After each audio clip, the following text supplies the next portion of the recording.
श्री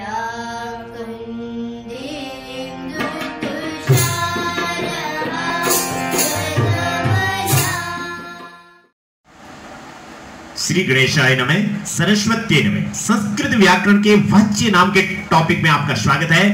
हम आपको बता दें, वाच्य किसी के पढ़ने की बस की बात नहीं है और बहुत ही पढ़ाना भी। इसके लिए बहुत सारे लोग हमें पूछते हैं कि किस तरीके से पढ़ाएं, क्योंकि वाच्य एक ऐसा शैलाब है जो संस्कृत व्याकरण के सारे टॉपिकों को मिलाकर के बनते हैं। अगर आपको संस्कृत के सारे टॉपिक समझ में आ गए और किसी भी वाक्य को आप हिंदी से संस्कृत बना लेते हो तो ये आपको वाच्य समझ में आते हैं, वरना आपको वाच्य समझ में आना बड़े मुश्किल की बात है। क्योंकि इसमें ये जो संस्कृत के टॉपिक हैं, शब्दरूप, धातुरूप, समास, कारक, प्रत्यय, ये आपके, या आप कह सकते हो कि अशुद्धि संशोधन, अनुवाद, लेखन, कहने का मतलब संस्कृत व्याकरण के सारे टॉपिक आपने कलर कर दिए, विशेष रूप से शब्दरूप और धातुरूप, तो आप वाच्य कर पाते हैं, वरना ये वाच्य टॉपिक आपके बस की बात नहीं है। हम ये कहना चाहते हैं कि अगर वाच्य आप पढ़ रहे हो तो उसके लिए किसी भी हिंदी वाक्य को संस्कृत में बनाना आपको आना चाहिए, वरना आप वाच्य के नियम तो सीख जाएंगे लेकिन आपका क्वेश्चन राइट नहीं होगा। आपको वाच्य समझ में आ तो जाएंगे लेकिन वो काम नहीं आएंगे।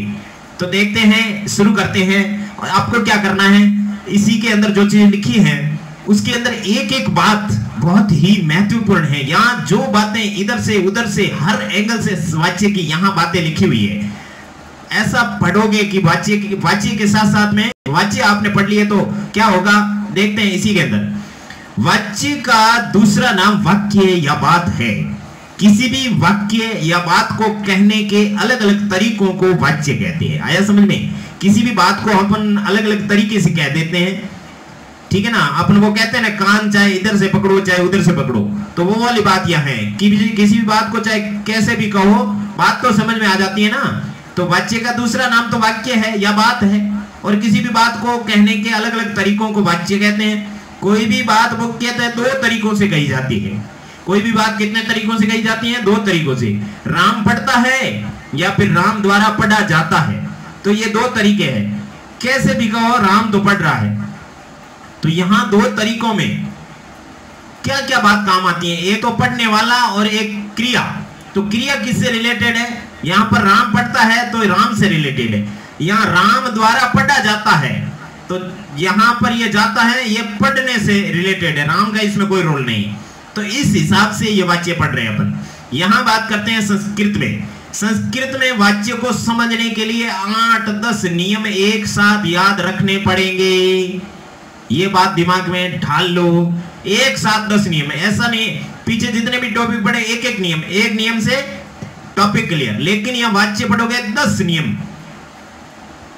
10 नियम एक साथ याद रखने। एक वाच्य में 5 नियम, वो 5 के 5 दूसरे वाच्य में चेंज करोगे तो 5 उसके। एक भी गलत क्या हुआ?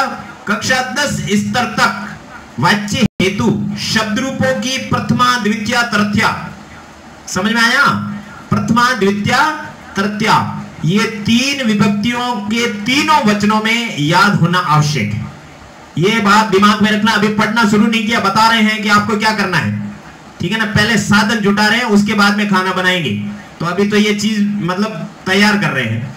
धातु रूप किसी एक धातु का परस्मैपदी 5 लकार में तथा आत्मनेपदी लट लकार में याद होना आवश्यक है। बात समझ में आई? धातु रूप परस्मैपदी यानी पढ़ती, पढ़ता, पढ़ती, पढ़सी, पढ़ता, पढ़ता, पठाम, ये पढ़ाओ, पठाम, ठीक है ना। अपढ़त, अपढ़ताम, अपढ़न, अपढ़, अपढ़तम, अपढ़त, पढ़तु, पढ़ताम, पढ़ंतु, पढ़, पढ़तम, पढ़त, पठानी, पढ़ाओ, पठाम, पठेशेते, पठेशेत, पठेशन्ते, पठेशेसि, पठेशेत, पठेशत, पठेशामि, पठेशाव, पठेशाम, पठेत, पठेताम, पठेयो, पठे, पठेतम, पठेत, पठेयम, पठेय, पठेम। तो ये 5 लकारों में आपको किसी भी एक धातु का रूप परफेक्टली कहां हलंत विसर्ग वो चीज याद होनी चाहिए। और आत्मनेपदी का केवल लट लकार होना चाहिए, ठीक है ना, क्योंकि उसको आप कन्वर्ट करेंगे। कन्वर्ट मतलब परस्मैपदी का पढ़ती, पढ़ते, पढ़नते, पढ़सी, पढ़ते, पढ़ते, पठामी, पठाव, पठाम है ना, उसको आप कन्वर्ट करेंगे आत्मनेपदी में। पठ्यते, पठ्यते, पठ्यन्ते, पठ्यसे, पठ्यते, पठ्यद्वे, पठ्ये, पठ्यावहे, पठ्यामहे।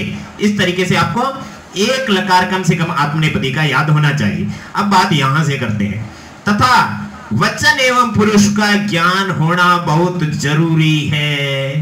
ये बात हमने सामान्य रूप से नहीं कि यहाँ जो नियम लिखे ना वाच्य के, ये 15 वर्षों की तपस्या है हमारी। हमने बहुत ही बार नोट्स बनाए हैं, लेकिन ये जो नोट्स है ना, ये रामबाण है, ये वाच्य के, ठीक है ना। तो वचन और पुरुष का ज्ञान क्यों आवश्यक है? वचन का ज्ञान तो आपको बहुत ही इंपोर्टेंटली होना चाहिए। पुरुष का ज्ञान नहीं हुआ तो वाच्य आप नहीं पढ़ सकते हैं, ठीक है ना। क्योंकि हमारे चैनल पर वचन के भी एक वीडियो बना हुआ है, आप देख सकते हैं। पुरुष का भी एक वीडियो बना हुआ है, पुरुष के बारे में तीनों लिंगों में तुलनात्मक अध्ययन किया हुआ है, first person, second person, third person, ठीक है ना। हिंदी में अन्य पुरुष, मध्यम पुरुष, उत्तम पुरुष, संस्कृत में प्रथम पुरुष, मध्यम पुरुष, उत्तम पुरुष, बहुत ही यहां पर काम आएगा। अब बात यहां से करते हैं, वाच्य पढ़ने से पहले शब्द रूप, धातु रूप का ज्ञान कर लेना बहुत ही आवश्यक है, अन्यथा वाच्य पढ़ना नगण्य, न के बराबर है। नियम याद कर सकते हो, लेकिन उत्तर सही नहीं हो सकेगा शब्द रूप, धातु रूप के बिना। अगर आपको वाच्य समझ में आ गया तथा आप किसी भी वाच्य को दूसरे वाच्यों में परिवर्तित कर सकते हो, तो आप संस्कृत व्याकरण के आधे टॉपिकों में स्वतः परिपूर्ण हो जाओगे।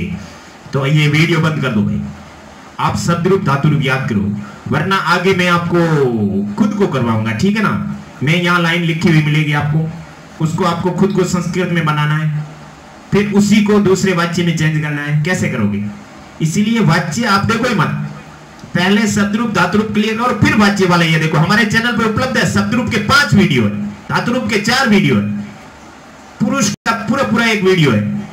तो वो चीज समझो पहले, उसके बाद में ये समझना, वरना नहीं समझ में आएगा। हम ये दावे के साथ में कहते हैं। अब देखिए, वाच्य परिवर्तन में देख लो, एक बार ये पूरा पढ़ लो, पूरा वाच्य पढ़ लो, फिर दोबारा देख लेना यहाँ पर कौन सा डिलीट हो रहा है ना। स्कूल में पढ़ाते हैं तो एक बार पढ़ा दिया, उसके बाद में एग्जाम आ गए, लेकिन यहाँ तो सालों साल ये वीडियो बने रहेंगे, आप कभी भी पढ़ सकते हो। तो एक बार पूरे देख लो, जहां समझ में नहीं आता शब्द रूप, धातु रूप, पुरुष याद करके उसके बाद में फिर पढ़ लेना।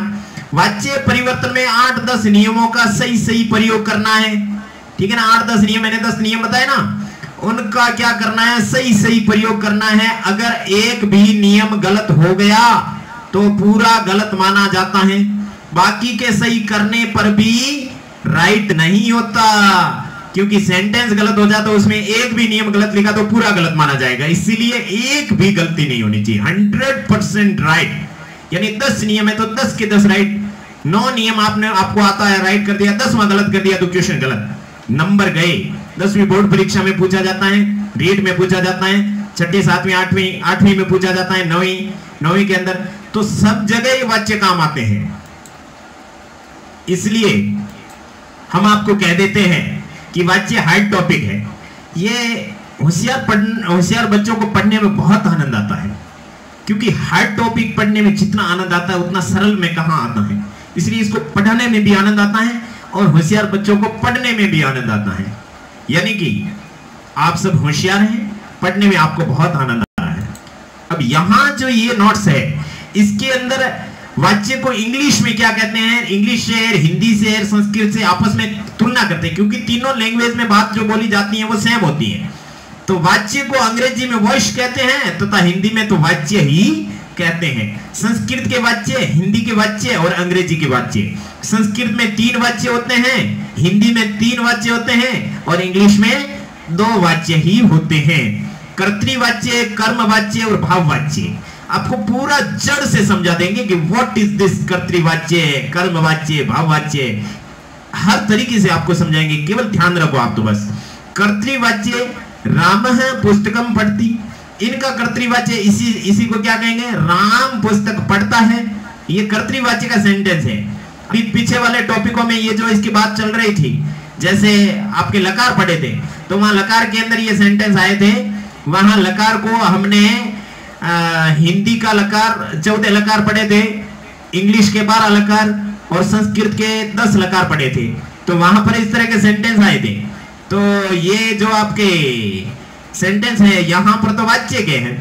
तो सारी चीज वाच्य में सारी चीज होती है, चाहे वचन हो, चाहे लकार हो, चाहे पुरुष हो, चाहे शब्द रूप हो, चाहे धातु रूप हो। अब देखो बात करते हैं इसको समझने की। कर्तृवाच्य राम पुस्तकम पठति, राम पुस्तक पढ़ता है। अब कर्तृवाच्य को इंग्लिश में क्या कहेंगे? Active voice. वॉइस होता है ना, एक्टिव वॉइस, पासिव वॉइस, तो एक्टिव वॉइस कहते हैं। एक्टिव वॉइस का सेंटेंस क्या होता है? Ram reads a book, Ram reads a book.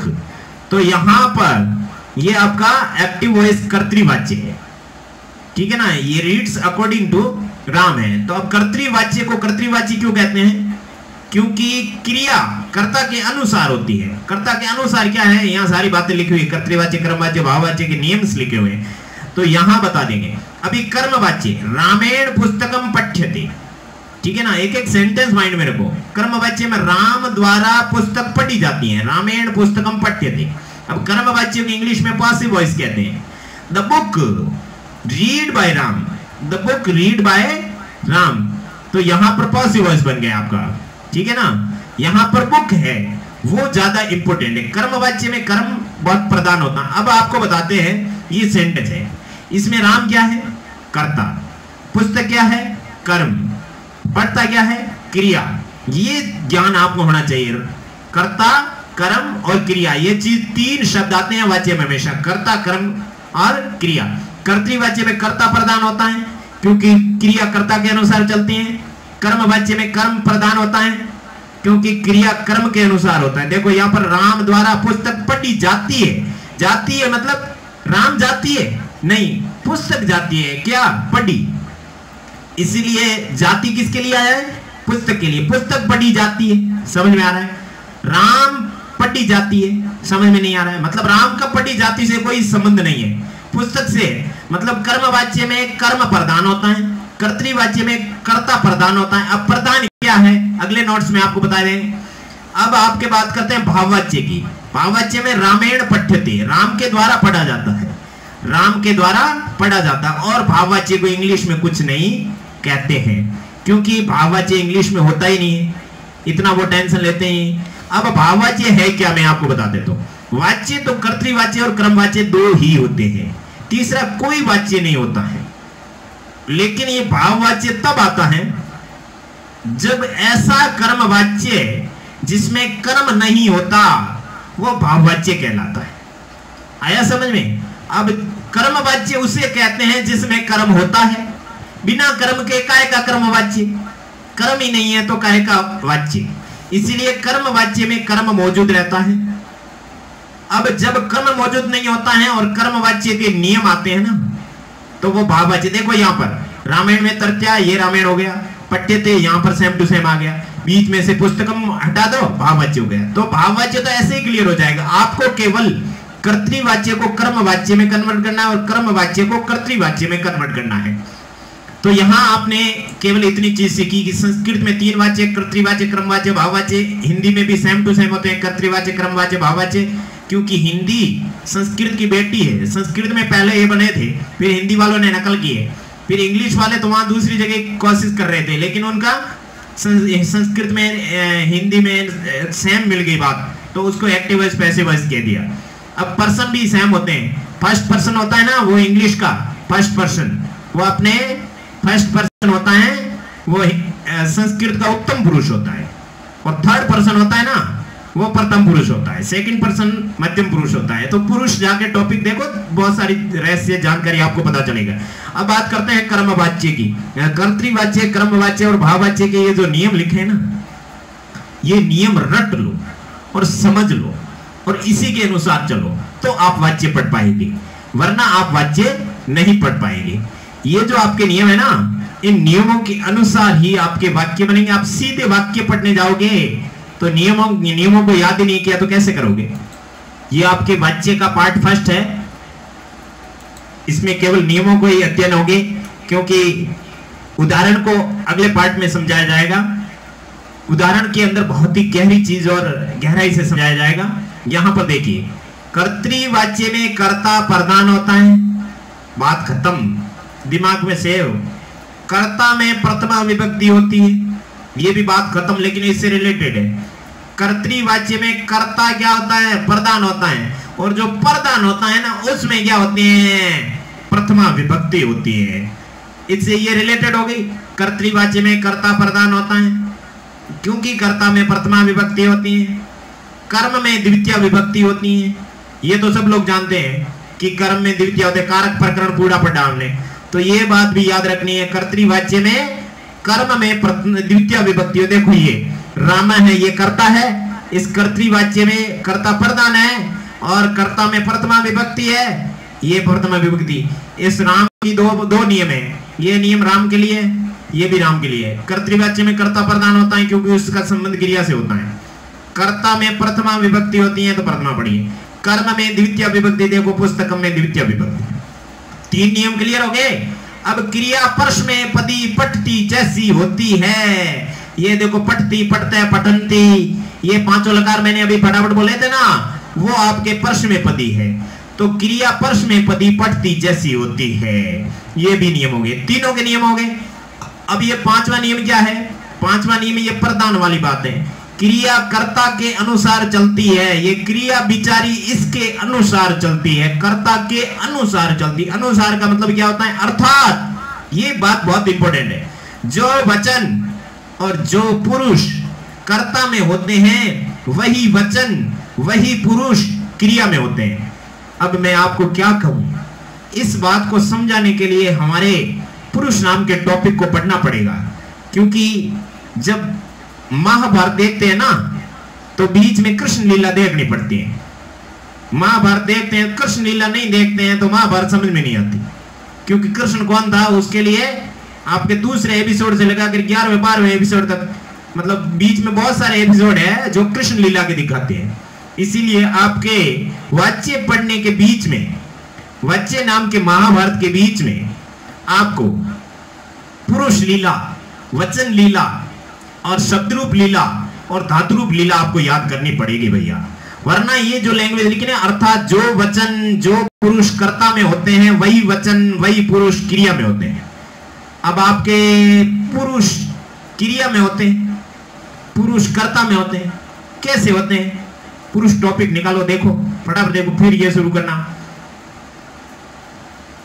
अब देखो यहां रामे के अंदर क्या है?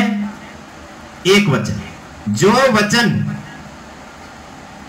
कर्ता में होते हैं एक वचन है, वही वचन क्रिया में होते हैं, क्रिया भी एक वचन है। रामे रामो रामा, रामे एक वचन है, पढ़ती पढ़ते पठंती पढ़ती एक वचन, बात समझ में आ गई। और जो पुरुष कर्ता में होते हैं वही पुरुष क्रिया में होते हैं। रामे प्रथम पुरुष है, प्रथम पुरुष का कर्ता है, इसलिए क्रिया भी प्रथम पुरुष की। मैंने ये वाक्य बोला ना, राम प्रथम पुरुष का कर्ता है, क्या आपको पता है? पुरुष टॉपिक देखोगे तो पता चलेगा। बहुत गहरी चीज मैं यहां बता नहीं सकता, आधे घंटे से बताया जाता है। पुरुष टॉपिक देख लो, हमारे पुरुष नाम का वीडियो देख लो, समझ में आ जाएगा। अब बात करते हैं कर्मवाच्य की। ये सेम टू सेम यहां पर है। यहां जो चीज कर्ता लिखा हुआ है ना, वहां यहां कर्म लिखा हुआ है, और यहां जो कर्तृवाच्य लिखा हुआ ना, वो यहां कर्मवाच्य लिखा। बाकी सेम टू सेम नियम यहां उतारे हुए। कर्तृवाच्य में कर्ता प्रधान होता है, कर्मवाच्य में कर्म प्रधान होता है। ये कर्मवाच्य आपका यहां कर्म प्रधान है, ये कर्ता प्रधान है। अब कर्म में प्रथमा विभक्ति होती है, ये उल्टी गंगा चल रही। कर्म में कभी प्रथमा विभक्ति होती है क्या? कर्म में प्रथमा विभक्ति, यहां कर्ता में प्रथमा विभक्ति, क्योंकि जिसमें प्रथमा विभक्ति होती है वो प्रधान होता है। यहां कर्तृवाच्य में कर्ता में प्रथमा, कर्ता प्रधान हो गया। कर्मवाच्य में कर्म में प्रथमा विभक्ति है, पुस्तकम में प्रथमा है, यहां पुस्तकम में द्वितीय है। आपको पता है पुस्तकम, पुस्तके, पुस्तकानि, पुस्तकम में प्रथमा, पुस्तकम, पुस्तके, पुस्तकानि, पुस्तकम, पुस्तके, पुस्तकानि 2 बार आता है, तो ये दूसरी लाइन का पहला, ये पहली लाइन का पहला है। ये इस तरीके से आपको शब्दरूप धातुरूप याद नहीं है तो भाई मैं कैसे पढ़ाऊं, क्या कह सकता हूं? कर्म में प्रथमा विभक्ति होती है। अब कर्ता में तृतीया, यहां कर्म में द्वितीय। तीसरी बात क्या थी? तीसरी कर्म की लिखी हुई थी यहां पर, तो यहां तीसरी किसकी लिख दी इसने? कर्ता की। क्यों? यहां प्रधान ये है तो इसकी प्रधान की बात गई, प्रथमा विभक्ति की बात गई, 2 बात होगी। इसके प्रधान की बात गई, प्रथमा विभक्ति की बात की, 2 बात होगी। इसकी 2 बात करने के बाद में ये की, इसकी 2 बात करने के बाद में ये की, तो ये तीसरी बात क्या की है? कर्ता में तृतीया विभक्ति होती है, तो ये कर्ता पड़ा तृतीया विभक्ति है, क्योंकि यहां कर्म में द्वितीय की बात कही थी। अब मैं आपको पढ़ा नहीं, याद करवा रहा हूं, हाथों हाथ। क्रिया आत्मनेपदी पठ्यते जैसी चलती है, ये पठ्यते। पट्टी का पठ्यते चेंज हो गया। बस इतनी सी बात याद कर लो, सारा क्लियर हो जाएगा। क्या अभी तो एक वचन है, द्विवचन बाकी है, बहुवचन बाकी है, मध्यम पुरुष बाकी है, उत्तम पुरुष बाकी है, बहुत कुछ बाकी है। ये नियम याद नहीं होंगे तो आगे वाले नहीं होंगे। मैंने कहा ना 10 नियम साथ में याद होते हैं। क्रिया आत्मनेपदी पठ्यते जैसी चलती है कर्मवाच्य में, पठ्यते पठ्यते पठ्यन्ते। आपको कैसा लग रहा है?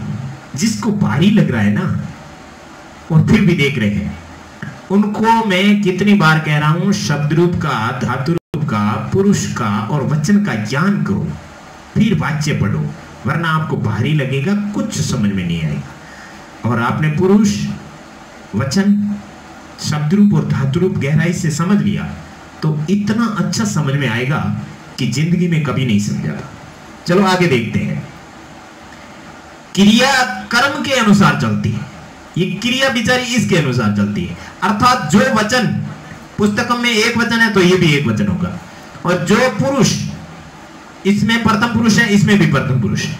कर्म में होते हैं वही वचन और वही पुरुष क्रिया में होते हैं, यानी कि ये इसके अनुसार, ये इसके अनुसार, ये इसके अनुसार।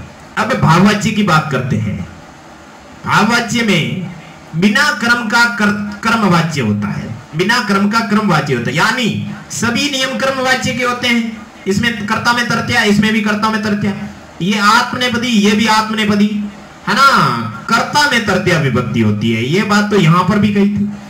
परंतु ये तीसरा इंपॉर्टेंट नियम, कर्म नहीं होने के कारण, ये नियम कोई पढ़ाते नहीं है। मैंने तो सारे जड़ से नियम समझा दिए। तीनों वाच्यों के अंदर जो नियम बनते हैं सारे यहां, इसके अलावा कोई नियम नहीं बनता है। परंतु कर्म नहीं होने के कारण क्रिया स्वतंत्र हो जाती है। यहां तो देखो, कर्म के अनुसार क्रिया चल रही थी, बीच में से कर्म निकल गया तो क्रिया किसके अनुसार चलेगी?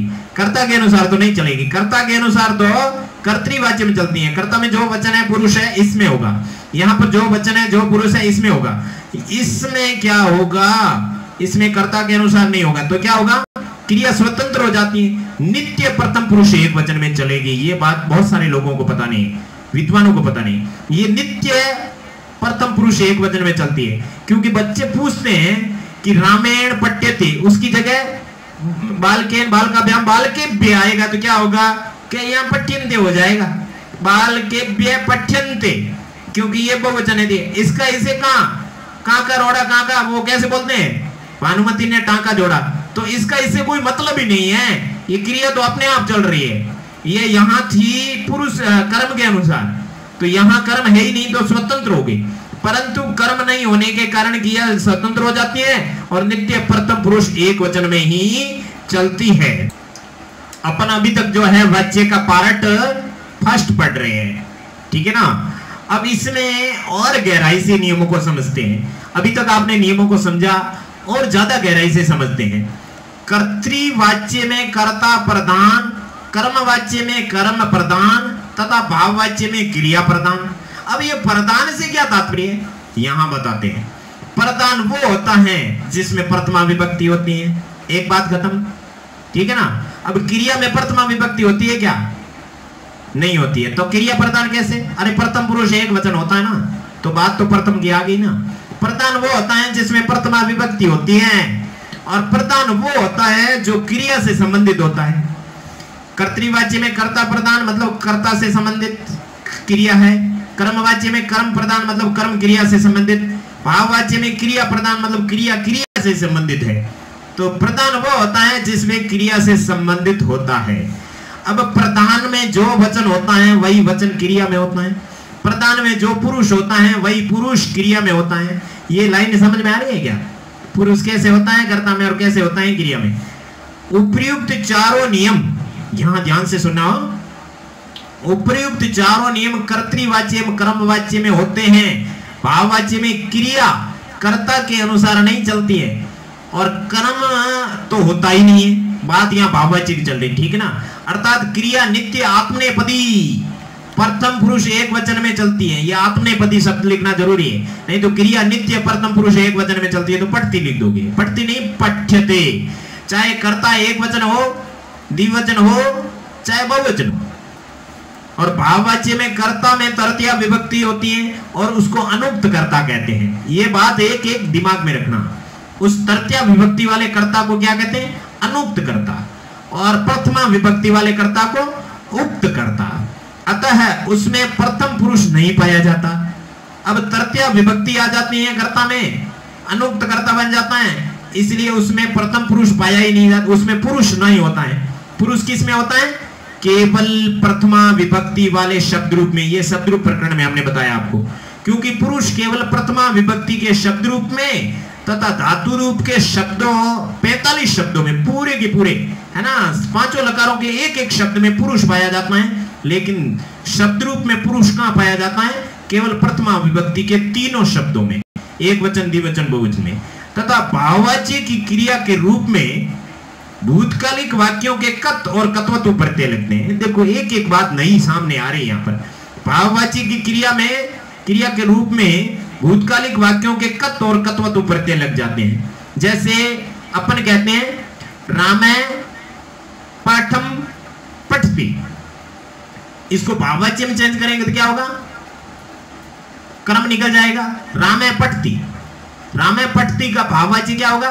रामे का तृतीया में रामेण हो जाएगा, और पठति का पठितवान मतलब कत्वतु प्रत्यय। रामे पठितवान, राम द्वारा, रामेण पठितवान, राम द्वारा पढ़ा गया। तो यहां पर कत और कत्वतु प्रत्यय भी लग सकते हैं, इससे बाहर कोई नियम नहीं। अब यहां जो ये सारणी बनी है ना, इसके अंदर जो नियम है ना, ये नियम अपन चरण सीमा तक पहुंच रहे हैं। हमने 2 बार नियम पढ़ लिए, तीसरी बार पढ़ने के बाद मैं आपको एग्जांपल्स दूंगा, आपको खुद को करना है, और वो होगा अपने अगले वीडियो में। अभी तो ये 2 प्रकार से नियम पढ़ लेते हैं। यहां पर वाक्य है, वाक्य में कर्ता आता है पहले, फिर कर्म आता है, फिर क्रिया आती है। यहां पर है वाच्य, ठीक है ना, कर्तृवाच्य, क्रमवाच्य और भाववाच्य। कौन किस में कन्वर्ट होता है सारा डिटेल यहां पर बताई हुई थी। यहां पर तो एग्जांपल है। अब यहां कर्ता में हमेशा प्रथमा विभक्ति होती है, कर्म में द्वितीया होती है, क्रिया परस में पति पठति जैसी चलती है। बात खत्म। कर्म वाच्य में कर्ता में तृतीया विभक्ति याद रखना पड़ेगा भैया, वरना याद नहीं, कुछ नहीं होगा। कर्ता में तृतीया विभक्ति होती है, और कर्म में प्रथमा विभक्ति होती है, और क्रिया आत्मनेपदी पठ्यते जैसी चलती है। फिर आता है भाववाच्य। भाववाच्य में कर्ता में तृतीया विभक्ति होती है, और कर्म है वो होता नहीं है, क्रिया है वो आत्मनेपदी पठ्यते जैसी, कर्मवाच्य जैसी ही चलती है। अब ये जो डायग्राम बनाया है ध्यान से देखो, कर्तृवाच्य को कर्मवाच्य में चेंज करना पड़ता है, ठीक है ना। कर्तृवाच्य को कर्मवाच्य में चेंज करना पड़ता है। कौन किस में चेंज होता है? कर्तृवाच्य ऐसा है जो कर्तृवाच्य कर्मवाच्य में भी चेंज होता है और भाववाच्य में भी चेंज होता है, लेकिन कर्मवाच्य कभी भाववाच्य में चेंज नहीं होगा। कर्मवाच्य कभी भाववाच्य में चेंज नहीं होगा, क्योंकि कर्मवाच्य में कर्म होता है तभी तो कर्मवाच्य होता है। कर्मवाच्य में कर्म होता है तभी तो कर्मवाच्य होता है, और भाववाच्य में कर्म नहीं होता है तभी तो भाववाच्य होता है। तो बताओ कर्मवाच्य भाववाच्य में कैसे चेंज होगा? इसीलिए कर्मवाच्य कभी भाववाच्य में चेंज नहीं होगा, क्योंकि इसमें कर्म होता है, इसमें नहीं होता है, नहीं होता है तभी भाववाच्य होता है, जब होता है तभी कर्मवाच्य होता है। अब यहां कर्म होता है प्रधान, यहां होता है कर्ता प्रधान। प्रधान वो होता है जिसमें प्रथमा विभक्ति होती है, इसलिए प्रथमा को हमने सर्किल किया। यहां द्वितीय विभक्ति होती है और यहां तृतीय विभक्ति होती है। किसमें? कर्ता में तृतीया, कर्म में द्वितीय। यहां कर्ता में प्रथमा, कर्म में प्रथमा। और याद रखना पड़ेगा भाई, सारे याद रखने पड़ेंगे।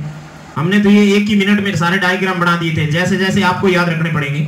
अब देखो क्या होता है, कर्तृवाच्य के कर्ता में जो प्रथमा होती है ना, वो क्रमवाच्य में तृतीया में कन्वर्ट होती है, तृतीया में चेंज हो जाती है। और उसके बाद में ये जो आपके द्वितीय विभक्ति है ना, किसमें होती है? द्वितीय, द्वितीय होती है कर्म में, वो आपके प्रथमा में चेंज हो जाती है। और पठती है वो किस में चेंज होती है? पठ्यते में। आ रहा समझ में? तो आपके कर्तृवाच्य कर्मवाच्य में चेंज हो जाएगा। अब कर्मवाच्य को कर्तृवाच्य में चेंज करना पड़ेगा, तो तृतीया को प्रथमा में चेंज कर दो, और इस कर्म की प्रथमा को द्वितीय में चेंज कर दो, और पठ्यते को पठती में चेंज कर दो। हो गया आपके कर्मवाच्य से कर्तृवाच्य। अब कर्मवाच्य से भाववाच्य नहीं होता है, कर्तृवाच्य से भाववाच्य होता है। अगर कर्ता में कर्म नहीं होता है ना, कर्तृवाच्य में कर्म नहीं होता है, कर्तृवाच्य में कर्ता होना जरूरी है, कर्म नहीं होता है तो भी कर्तृवाच्य हो सकता है, उसको अपन भाववाच्य में चेंज करेंगे। जिस कर्तृवाच्य में कर्म नहीं होता, जिस कर्तृवाच्य में कर्म नहीं होता, उस कर्तृवाच्य में क्या होता है, उस कर्तृवाच्य को भाववाच्य में चेंज करेंगे। जिस कर्तृवाच्य में कर्ता नहीं कर्म नहीं होता, उस कर्तृवाच्य को कर्मवाच्य में चेंज नहीं कर सकते, उसको हम भाववाच्य में चेंज करें। तो कैसे करेंगे? प्रथमा विभक्ति है उसको तृतीया में चेंज करो, और यहां पर तो कुछ चेंज नहीं करना, ये इनटू लगाया हुआ है, मतलब द्वितीय विभक्ति इसमें भाववाच्य में चेंज नहीं होती है। आया समझ में? क्योंकि होती नहीं, यहां पर कुछ होता ही नहीं, एक ये होता है और एक ये होता है। इसलिए